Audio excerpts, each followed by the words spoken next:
Let's install the Atlas headrest on your Mirra 2 chair. Locate the 2 screws and Allen key in the provided hardware bag.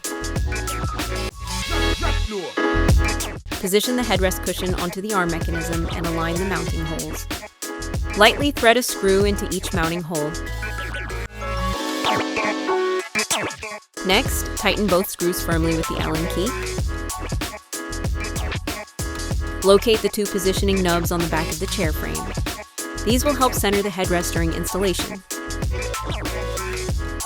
Hook the headrest arm over the top of the chair frame, ensuring the mounting bracket stays aligned between the positioning nubs. Check that the headrest is centered on the chair. Tighten the mounting screw firmly until the headrest is securely attached.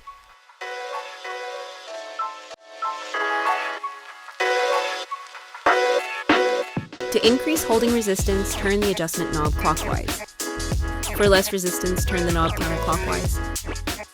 Insert the short end of the Allen key into the knob for additional holding resistance. Before using your Atlas headrest, test the holding resistance by moving the headrest through its full range of motion. Now you're ready to enjoy the comfort of your Atlas headrest. Additional info available at atlasheadrest.com. For support, you can contact our customer service at orders@atlasheadrest.com.